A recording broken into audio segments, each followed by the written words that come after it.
Դիմում եմ հայ կանանց, ողջ աշխարհի հայ կանանց։ Սիրելի կանայք, Նիկոլ Փաշինյանը անցել է բոլոր թույլատրելի սահմանները։ Նա թիրախավորել է հայ կնոջը,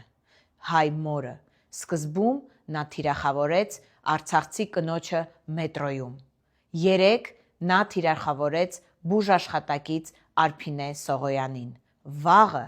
Նիկոլ Փաշինյանի զոհը կարող է դառնալ մեզանից յուրաքանչյուրը։ Սիրելի կանայք, եկեք համախմբվենք եւ պայքարենք, որպեսզի Նիկոլ Փաշինյանը չվերընտրվի։ Մեր երկիրը արժանի չէ նման վարչապետ ունենալու։ Որևէ երկրի ղեկավար իրավունք չունի ձայն բարձրացնել կնոջ վրա եւ քաշքշել նրան։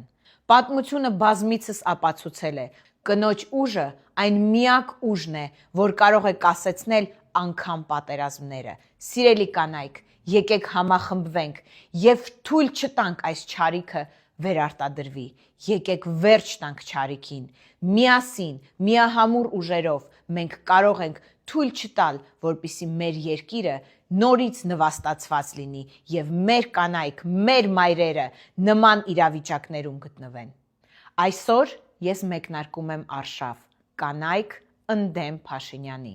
Ես հրավիրում եմ բոլոր միջազգային կազմակերպությունների ուշադրությունը, ով զբաղվում է կանանց իրավունքների պաշտպանությամբ։ Եկեք համախմբվենք եւ միասին պայքարենք չարիքի դեմ։